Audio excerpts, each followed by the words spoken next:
Welcome everyone to First Peoples Cultural Council's online learning series. FPCC supports language, culture, heritage, and arts revitalization for BC First Nations. And we're grateful to have our home office in the beautiful traditional territory of the Wasanich Nation people in the village of Wajahlip, also known as Tsartlip. We have an office in Tk'emlúps in the traditional territory of the Secwepemc people, and I'm further north in Secwepemc, what's known as Williams Lake. So I welcome you here and ask that you feel free to share in the chat where you're joining from today. I'm your host today, and my name is Cindy Charlie Boy. I am Chilcotin and Secwepemc and Norwegian, and I like to share all of my ancestry so that their unique skills and gifts can come through in the work that I do. I am a member of the FPCC arts team, and so it's very fitting that while this is our last in this particular online series, it's the first that is focused on art. So today, Indigenous artist Joshua Conrad is joining us to share his journey with these beautiful technologies known as AR, VR, and XR. So don't worry if you don't know what those things mean yet. Josh will let us know all about that. I'm going to be sharing a few more details, and then we'll listen to Joshua's presentation for about an hour, and then we'll transition to a question and answer period. And so now I'm going to turn it over to Joshua Conrad. I'm really excited for his presentation. I've met Joshua a couple times already, and I'm just really impressed with the technology, also the story behind why these are the types of practices that Josh has. And I feel that his practice is both sustainable and exciting and growing. And so, yeah, I'm excited. I'll hand it over to you, Josh. Thank you, Cindy, for having us here all today to gather. I am so excited to share with you all about indigenizing immersive tools, what those tools are, and some of the possibilities that they can present to us as we move forward in the world of the technological space. So I'm going to get right into it, everybody. And I'm just going to go and share my screen right now with you.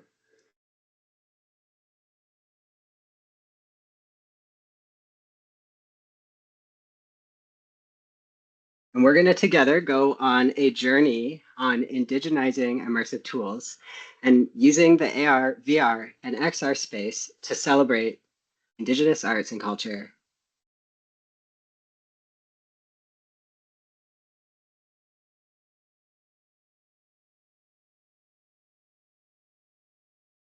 So as Cindy mentioned, it's well, everybody. My name is Joshua Conrad.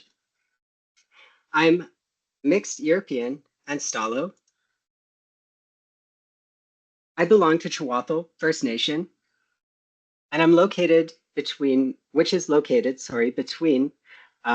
and Chilliwack, BC, on the west coast of Turtle Island, otherwise known as British Columbia. After spending some time in Vancouver, I've recently returned back to Chilliwack. This is my home territory, and I aim to bring my expertise in creative technologies to support the local arts and culture ecosystem here. My focus is finding avenues and pathways to elevate our local creatives within our community, as well as educators and storytellers within this community by offering workshops in immersive technologies like augmented reality and virtual reality. Additionally, I've actually recently just joined the board of directors at the Chilliwack Arts, on the Chilliwack Arts Council. And my goal in doing that is to further continue strengthening the relationships that we have with the city, as well as create new paths to elevate Indigenous art, culture, as well as education in the city of Chilliwack. I'm really looking forward to bringing technology more and more into active public placemaking, where people can engage with our story and learn our languages through active approaches to the creative arts. Okay, guys, so before I continue about my journey into immersive technologies, I just want to clarify a few terms with you. That way, all of us dropping into this webinar today can understand some of my terms that I'll be using while I talk about my journey, and that way nobody gets left behind. So what exactly is AR, VR, and XR? Augmented reality, AR, are digital elements, just like images or animations, sometimes sounds that are overlaid on top of the real world. Generally, you can view augmented reality, or AR, through devices like smartphones or AR glasses. So for example, somebody using a phone to see how a sofa fits in the living room is one commercial method of using AR. Some of you may have tried that, maybe shopping on, I don't know, Amazon or something. But another way that you can use augmented reality is creatively. So for instance, applying an Instagram or Snapchat filter over top of your face to show that maybe you have puppy ears or something. So those are general uses of AR currently. And the goal for me is to continue to push that further and find new narratives that can be approached in AR. Now, virtual reality, VR, which I usually say, that's fully immersive. It puts you inside of a digital world that has been created for you or that you can create. The difference between AR and VR is that you have to wear a headset that goes over your face. As you can see in the photo, yes, that is a photo of me. It's the only photo of me wearing a headset. And I am in an immersive world with this digital polar bear. The beautiful thing about VR is that you can actually get into that world sitting in your living room on your sofa or in a classroom. You can explore a virtual forest or play games in a fantasy universe, or you can travel to outer space and you don't even have to put on your outdoor clothes. Now, extended reality, XR, is a term that I do sometimes use. And the reason why is because it's actually an umbrella term for AR, VR, or any mixed reality circumstance that unfolds that will happen in the future. It captures all different elements of AR and VR. So anything from a slight digital enhancement to a fully immersive digital environment. Now, what's really exciting is these technologies create new ways for us to see and interact with the world, whether for art, education, gaming, or for connecting with others. Okay, now that we know or have an idea of what AR, VR, and XR is, I think it's time to watch a little movie of some of my most recent activation. That way it gives you a better understanding of what I do and what AR is.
Okay, so the movie's done. So that's sort of a good idea of what I do.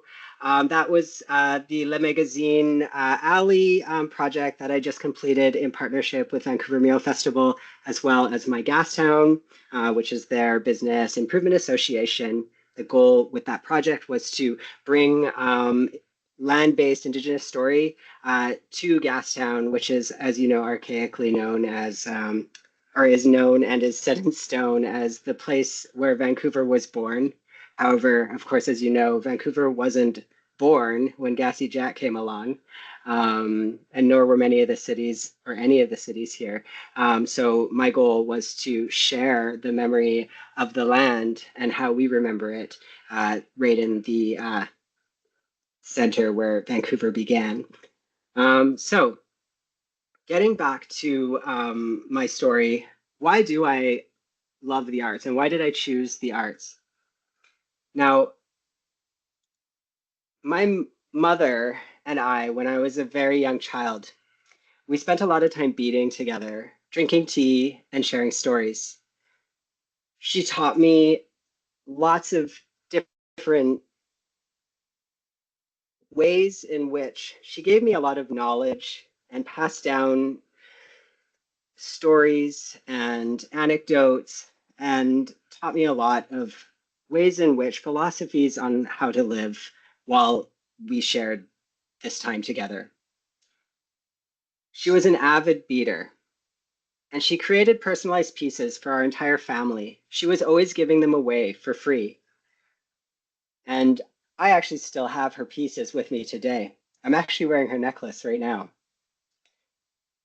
Now, despite my mom having a lifelong condition, which was arthritis, she actually suffered from it since childhood. She was the strongest person I knew. She was clever, she was sassy, and she was deeply principled. She was taken from St. Mary's Missionary School for treatment for her arthritis when she was only 10 years old. Unfortunately, because of all the treatment that she had to endure through a young age, she never actually finished school. But she stayed super curious and she was inspired by those around her.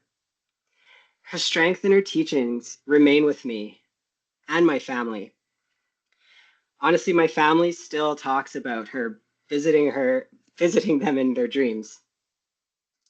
Now, she passed away, unfortunately, when I was 12, but through art, I find her and I find those moments again. And it actually makes me feel comfort with myself. Those moments at the table with her, I hold very deep to me, and they continue to guide me, my principles, and what I do to this day. When I do art, I'm reminded by her stories and the knowledge that she shared with me that was passed down from my grandmother. She also passed down to me the inspiration to keep going and the determination to not stop.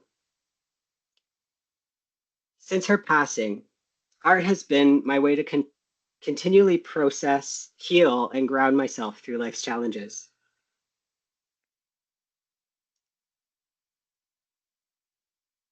So, what is slow studies, and how did I come to work in immersive tech, you may be asking? Now, the story of Slow Studies Creative and how I got here is a bit roundabout, and if you don't mind, I'd love to share that with you. I didn't even know I'd wind up here. So after high school, I decided to go for college. I didn't actually officially graduate, guys. I was pretty mischief. Maybe I was a bit of a troublemaker. I mean, let's be real. We're all kids, right? I was one credit short of graduating, which meant I had to wait until I turned at least 19 to apply for college. I wasn't sure if that was even in my spectrum yet. However, the delay gave me a lot of time to reflect and think about what I really love and what I really want. So at the age of 22, I pursued a fine arts diploma program at Langara College. This college is located in Vancouver. It's more of a community-based college. This was a pivotal moment for me in finding my creative path.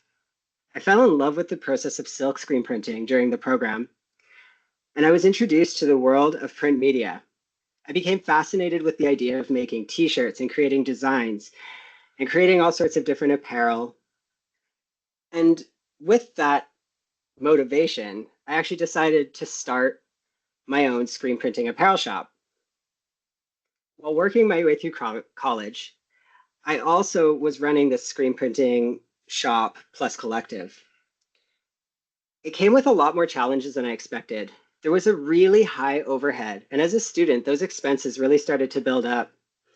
I also wasn't creating the silk screens in an efficient way to meet demands for production. I started looking for solutions to produce my designs in a way that's more efficient and more effective.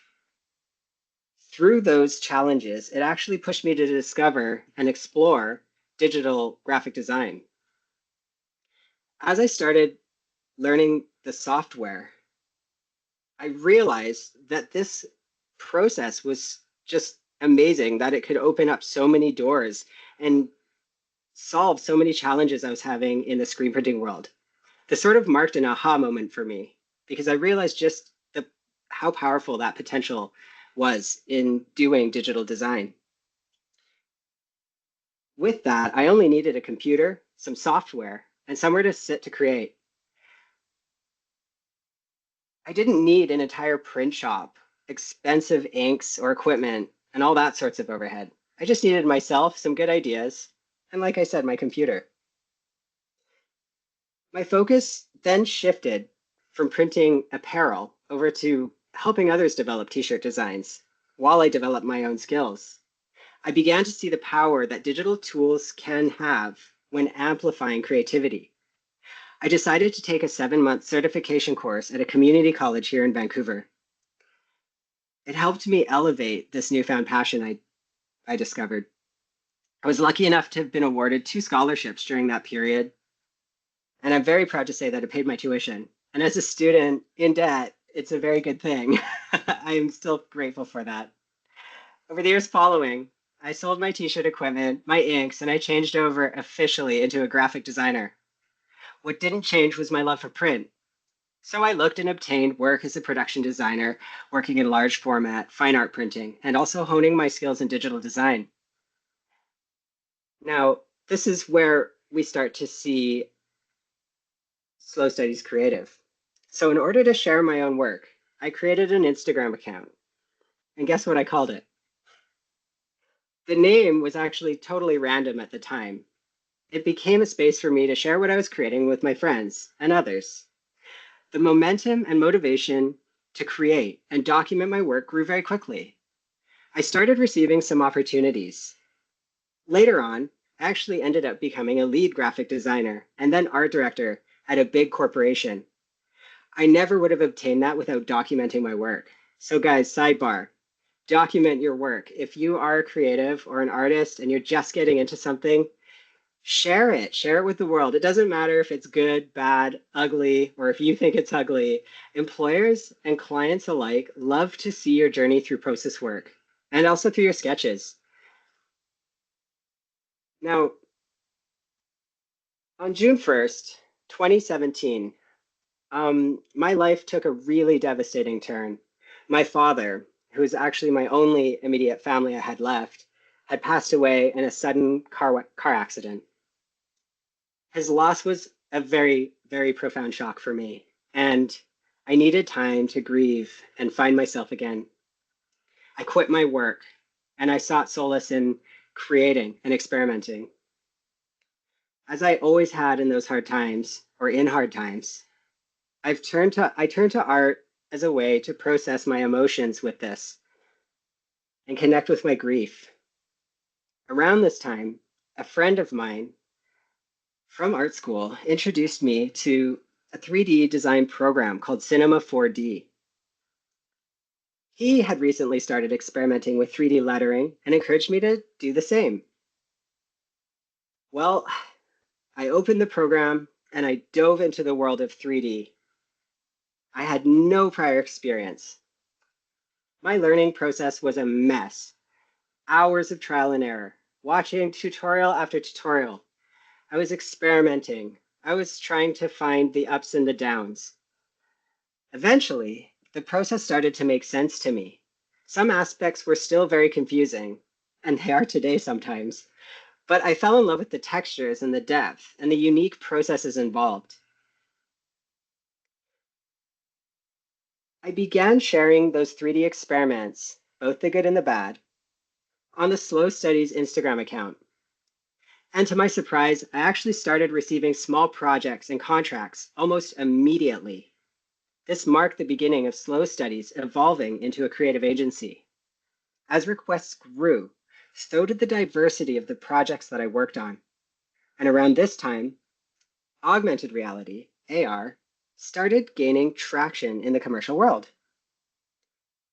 I began experimenting with AR with some of my mural artist friends. And then ultimately, I started getting small contracts and collaborations with different companies and corporations. Now, as I started gaining momentum with my 3D work and these AR contracts, I started feeling really disconnected from my practice. I started disconnecting from myself. I felt that all the work I started to pour out was transactional, like I was just creating to feed, I don't know, the Instagram algorithm or meet client demands. My art had become a means to an end, and I longed for that connection and purpose I felt when I was creating with my mom at the table when I was a child. Simultaneously, my family had been going through this collective healing process, learning and unlearning, addressing the trauma from our aunts, all of our aunts having gone to residential school, as well as some poverty trauma that we all had experienced. Now, conversations with my cousin Jessica and all my aunts and other cousins were catalysts for this healing. We shared memories, stories, and they all reminded me of why I started creating in the first place. Art is about storytelling, teaching, learning, and healing together as a family. The realization reconnected me to my purpose. To create is to connect, just like with my mom at the table and all the lessons I learned while I was with her. Now that I felt like I found a purpose and that I was beginning to find myself and my roots through conversation, I wanted to find a way to connect that with the work that I do. So I sought opportunities to connect my commercial work with meaningful projects. I had been working with bigger and bigger clients, which I'm very grateful for. And through Meta, a client that I'd done a few AR projects for a number of different wonderful organizations, I found myself approaching them and just asking, hey, look, I am an Indigenous artist, and I would love to be partnered on meaningful projects, if you have them, with organizations that I can find purpose with. Well, I got really lucky. And some of these organizations included the Native Women's Association of Canada. I worked on their Red Dress campaign and created an AR effect for bringing more awareness around that, which was really meaningful for me. I also had the opportunity to work for the Orange Shirt Day Society through a contract where we created an AR campaign, again, to bring awareness and make a shareable storytelling piece. Now, during those collaborations, I actually noticed within that field that there was a huge lack of Indigenous representation, not only in augmented reality, but in 3D, IT, and immersive technologies. I wanted to help change that somehow. So, with the support of Meta, I launched Spark Indigenous, an initiative to teach AR to Indigenous creatives. I hosted free online workshops for 2 years. I had 2 cohorts come together with varying different levels of skills. Some artists were experienced and thriving in their field, others curious to learn. We focused on making AR accessible and demystifying the technology. Once the cohorts completed their AR projects, I sought for opportunities to showcase the work. The goal was to elevate the stories that each of us were telling, and of course, to show off our newfound skills. We showcased the work at prominent events and venues across Canada, including the Art Gallery of Ontario, the National Art Centre, downtown Vancouver's Robson Square, Calgary Stampede, and Emily Carr University, to name a few. I was even able to bring this work to my community's first annual school district powwow, which was very meaningful to me. The response was overwhelming. People were excited and they were engaged and wanting to learn more about the way we create art and about the culture. Beyond the showcases, Spark Indigenous created a network of creators. Participants connected not just with me, but with one another to share their work, ask questions, and discuss the cultural impact of digital media. Together, we explored how immersive technologies like AR can support cultural storytelling, healing, and connection. This sense of community became very powerful and was an extension of the project's success. And it's been my key focus as I continue to develop relationships with new communities and creators alike. Community is everything. My purpose has always been to create for connection, linking communities, languages, and families. Creating with purpose strengthens us, revitalizes our stories, and empowers us to grow and thrive together. When we share knowledge, we create good work as a community. We elevate each other and help each other succeed. Okay, guys, enough about me. Let's jump in. Today, I'm going to introduce you about immersive technology and all of the opportunities that we can focus our lens into these really cool and exciting fields.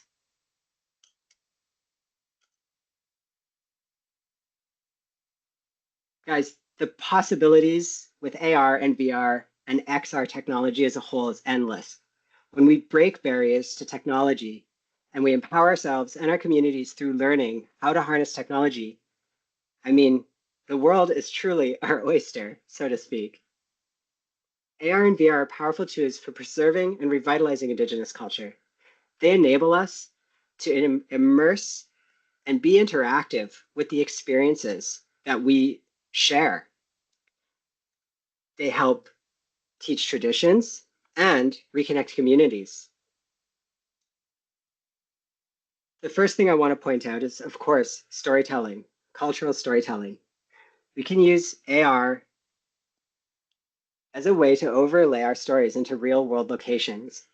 This allows users to become immersed in land-based story or educational moments right from the user's device. So we can share and educate folks around us, regardless of if it's a story or if it's for educational needs. There's so many ways that we can use this. The really great thing about using AR technology is that we have the opportunity to share those AR experiences on social media, and we can inspire others to learn more or go and experience the story or project themselves.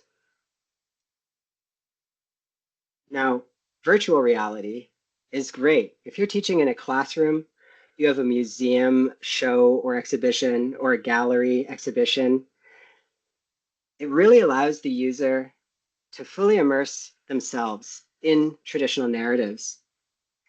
VR can also be used for folks that might feel isolated. So if somebody can't come and attend maybe a gallery show or a ceremony or some teachings around, it could be anything from language to foraging.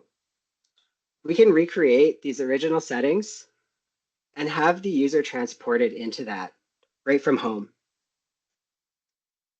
So we've had great success here at Slow Studies creating land-based story projects in Vancouver. Not only does it revitalize and bring our culture to the public eye, but it also can create a gateway to educating visitors and creates understanding, awareness of our community. Our people and the deep relationship of the history we have to the land can really be shown and can shine using these immersive tools. And all of this is due to the active engagement that AR allows the viewer have using immersive tools. Augmented reality and virtual reality and language revitalization can be just as vital. Augmented reality apps can pair language lessons with cultural objects or landmarks for interactive learning. Now, imagine a mural with AR, with an AR audio overlay to activate the imagination, or a visual animated overlay with place names, plant and animal names, all in our home languages.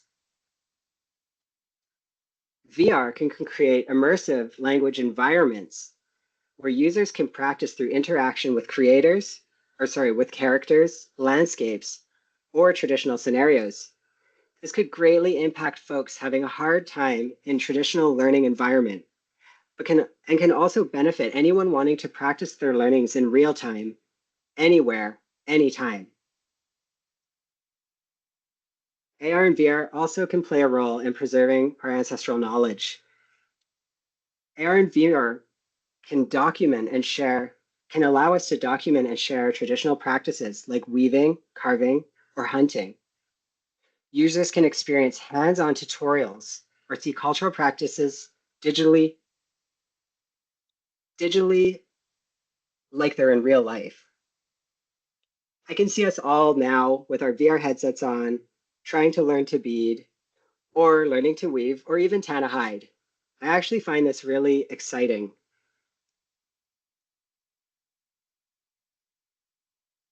AR and VR can also foster collaboration between Indigenous artists, elders, and youth, and strengthen our cultural bonds. By all of us sharing on this space, it allows us to connect with one another. These virtual spaces really create a safe space and an open ground to collaborate across regions. And I think that's really important. So this little GIF that you see is a testament to this exact type of collaboration. Ovila Mailhot created this beautiful dragonfly artwork. The artwork is called With the Swiftness. Now, I created the dynamic AR work for it. And the funny thing is we're actually both on the opposite sides of the continent right now. He's located currently on the East Coast, and here I am on the West.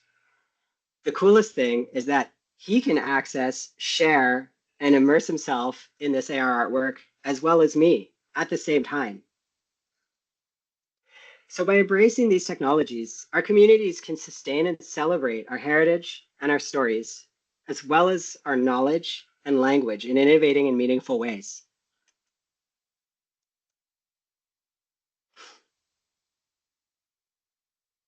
My next topic around this is accessibility and connection. When I create, I always have my mom in mind. She's the person who started this for me on my journey. I often used to think to myself during little gallery shows that I would participate in, that my mom may not have been able to attend this. I thought about how far away it may have been for her. And with physical limitations, on occasion, she may not have been able to attend at all. When I discovered how immersive experiences can transport a user into a gallery, it opened up a door to how we can create and share our vision with anyone, anywhere.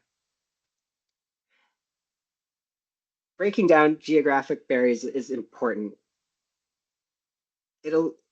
Using AR allows remote participation in cultural events and language classes, and it makes it accessible for those who are located in isolated communities or can't make it to these types of events due to maybe some kind of physical or social constraint. AR can create an inclusive space for education. Interactive learning using AR and VR software accommodates various learning styles. It helps support language and cultural education in engaging ways that people can really get their hands in. Now think of all the ways that we can preserve and share our cultural practices with one another. Virtual reality can digitally capture and preserve traditional practices and artifacts. And this really helps us ensure that cultural knowledge is available for future generations, even if it's physically inaccessible. I also want to take a moment to reflect how this level of real-time human connection can now be established, even remotely, and how impactful this can be for those living in isolation. And like I mentioned, those living in social circumstances where they may feel unsafe to connect. We have an opportunity to create and cultivate healing and support networks where together we can create virtual communities.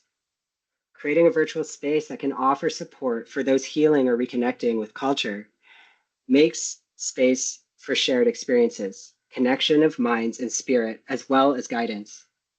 This can create a sense of belonging.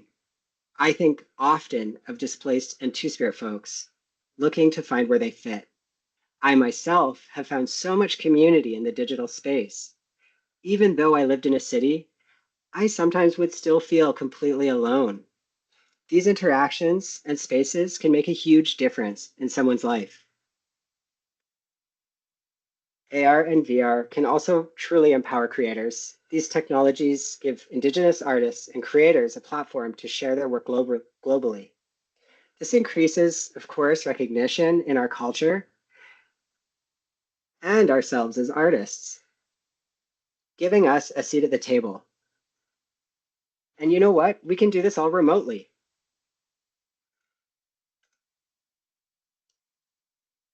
Now, because this is such a new technology and has only really been around within this last decade, there are some challenges, of course, and some solutions that I've thought of. Now, we are always working towards digital literacy and an informed future, but we do want to keep in mind that these challenges do exist. And we're always working to create more pathways and solutions to continue to build upon what we've started here. The first thing I want to mention is awareness.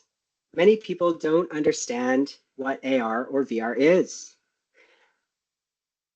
And with not understanding what AR and VR is, it could potentially limit our storytelling and what we can do.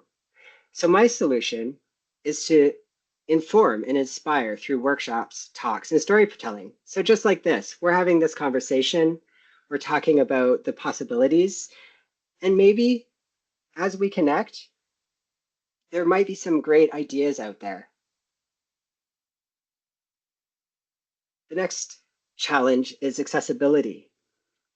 Some programs have really high costs. Some equipment also has very high costs. And there is a limit to the access to some of these technologies. There's a bit of a lack of infrastructure still because it's such a new space. And so these are things we have to think of. Because also AR is so new, there's sometimes a lack of funding for projects that are geared towards augmented reality and virtual reality. Now, there are solutions. I myself have learned all about free and low-cost programs that can give anybody an entry point into this field. Not only that, somebody could create an entire career working on free and low-cost programs. What I found is that unless you're already in this field, you may not know about these low-cost or free programs. So that's what I'm here to do, is to showcase examples of these free programs in action and to build pathways, share the knowledge, and share the news about these accessible tools. Now, when it comes to funding and the expensive equipment, I say we just continue to advocate for grants as this technology becomes more and more available. And as we pass this knowledge, I believe that the funding will come in place and the partnerships will continue to grow. So we can continue to educate and create using these technologies. Now, regarding these barriers, my focus is to continue to use free and open source softwares. I believe that technology should be available for all, and I hope that you and me alike can continue to share the technologies out together. Now, sometimes we encounter a risk of misrepresentation or commodification of our cultural elements. So, the solution, what do we do in this new digital field? Just ensure that we need to ensure that we're continually having that conversation about tradition and technology and how they live together. Ensure that the community stays involved, respect protocols of the communities, and have those dialogues. Now, when we're touring, I like to chat with communities that I'm visiting through active engagement, and of course, always inviting local creators and knowledge keepers to continue this discourse with me. Everyone likes to be invited when they're creating. This is also a great way to form deep connections with your peers, colleagues, elders, and relatives. Through asking and learning, we can all get really excited about this new technology. Immersive spaces, and as well, will grow respectively together. Now, we all know that technology sometimes can have a pretty short shelf life. My suggestion, if you are thinking about designing using new technology, is just to understand that you may want to design with evolution in mind, making sure you're finding stable file types and stale softwares and platforms to work on. Information is always changing and evolving, and so is technology. So what we learn also may evolve, and it may need to be updated, just like a website. Imagine what a website looked like in 1996 compared to what it looks like today. Technology is a living thing, and so are our stories. So we will always learn, we will adapt, and we'll change with it. Just make sure you're saving your files. Another challenge that I found is there's a pretty large digital divide within our communities.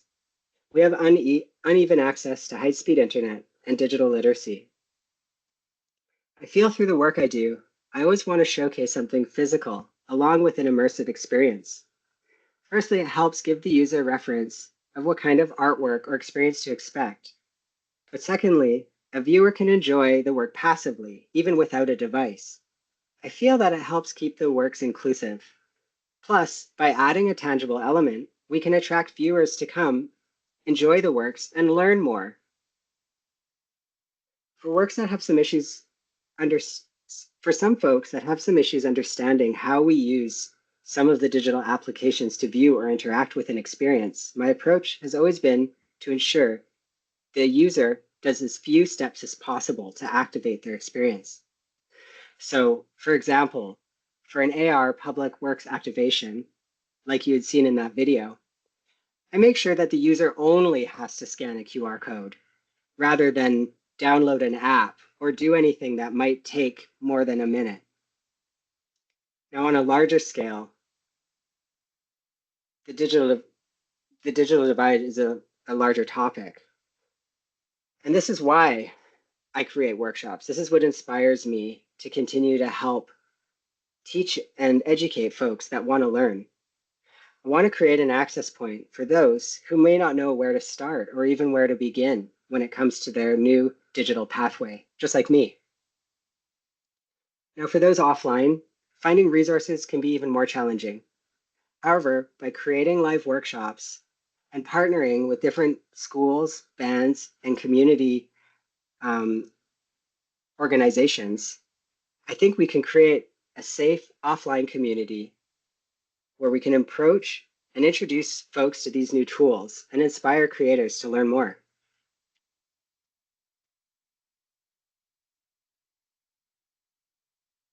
Okay, everyone, so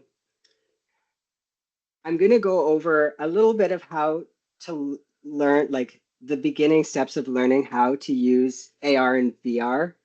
I'm going to go over this pretty quickly just because I think the objective today was just to talk about the great possibilities that this brings. But I'd love to share with you just a little bit of of this part of learning how to use AR and just give you a few resources that you can go home with. So, if you're interested, you can jump in and download one of the free softwares and just play around.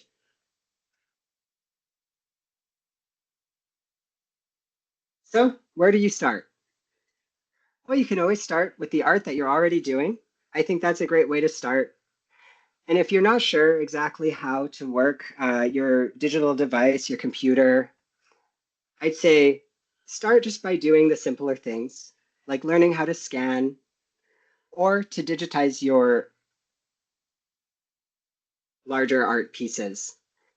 Finding softwares and tools to refine those pieces and learning how to trace using something like Adobe Illustrator or a free software called Inkscape. You can also learn some basics of AR, watch a few YouTube videos, or you can download one of the programs that I'll have listed in a document that I'll be sending all of you, or that will provide you after this is over. You can explore accessible 3D softwares if you want to get into VR, or if you feel like your skill level is up there with learning that kind of software. You can download Blender, for example, to make 3D versions of your art. Now, also, you can find some tutorials anywhere, maybe YouTube or Skillshare, just to get a taste of what AR and VR looks like, and you can start to plan your lessons out. The biggest thing is persistence, and persistence does pay off. Make sure to start small and begin with those basic tools, because every experiment is progress. Make mistakes. It's okay. Make a mess. Do what I did. Trial and error is a huge part of mastering digital tools. And you know what? If you don't like what you made, that's okay. Tomorrow you're going to come in and you'll come in with a stronger digital mastery. Repeated use, even for a few minutes, will build your confidence working in AR and VR. And try to challenge yourself and stay curious. Open folders that you wouldn't open normally. Explore the tools. Don't be scared. It'll help you become comfortable with the software. And every time you make a breakthrough, celebrate that progress. Each step brings you closer to your vision in AR. I have a small slide here with a list of some great graphic softwares. Now, this is software that you would use to trace some of your artworks or to digitize some of your artworks. I'm not going to get into it as we are running out of time, but I thought to leave this slide here. And again, if you want to reference this slide and kind of look at these softwares and what I'm sharing here, you're definitely welcome to jump in when they have the recorded version. And for VR and AR softwares so far, these are my top 2 picks. And again, I will have all of this on a sheet of resources for any of you that are curious to try after this workshop. Okay, everyone. Well, I really hope that I could bring some knowledge to you today and that you had a good time in this workshop learning with me. I'm always available if you are interested in learning any of these softwares. I'm totally free and open to chat if you want to. So feel free to follow me on Instagram or reach out. I am always happy to chat AR, VR, and XR and the world of possibilities with you. And I just want to, again, say Haichu and thank you to the team at FPCC and to all of you for being here today. I really appreciate that we got to share this time together, and I look forward to hearing all of your questions in the Q&A section.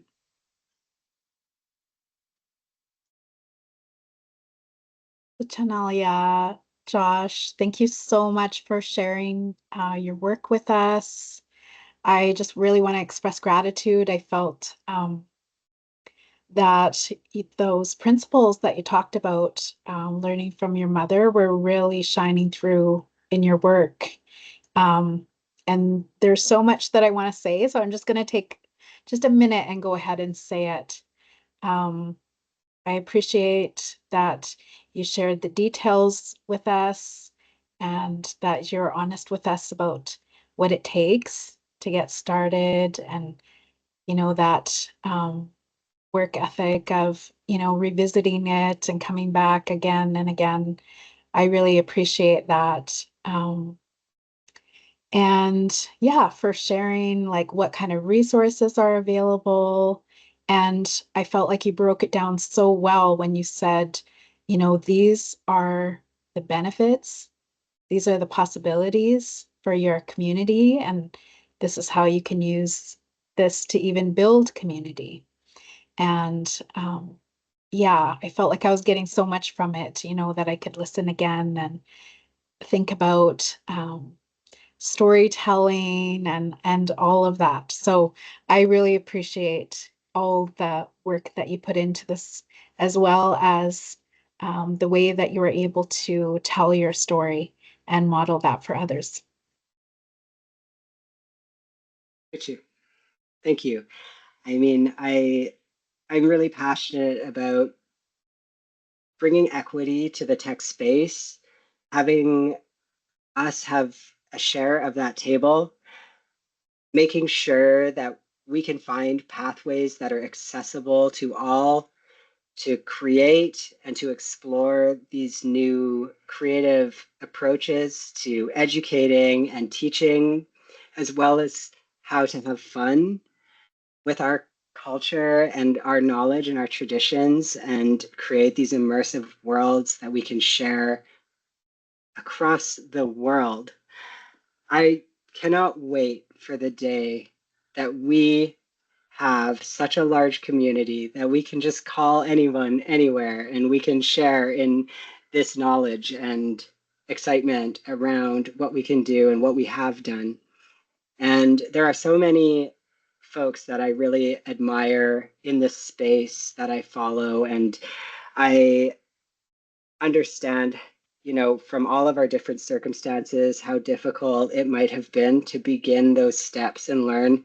But I see so many of us now flourishing in this industry and in this creative space that I really just want to say, like, we are strong modern people doing really cool modern things. And I am blown away with everyone's persistence because I had to be so persistent with learning all of this. And, I appreciate all of us for coming together today. Thank you.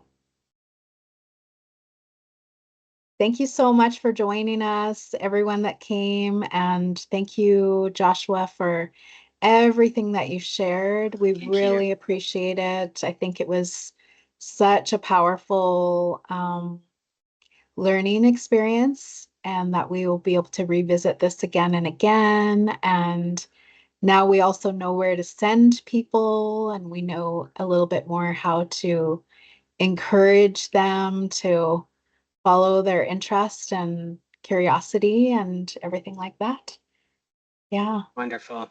I Yes. appreciate I appreciate everyone that attended today and the time that you spent to plan to join us. And I'm grateful for the opportunity that you all gave me here at FPCC.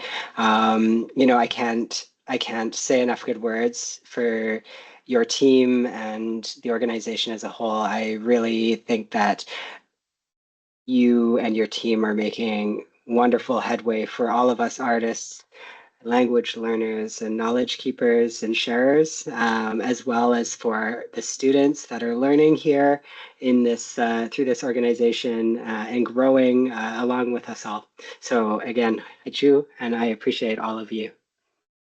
Thank you. Thank you. Have a good evening, everyone.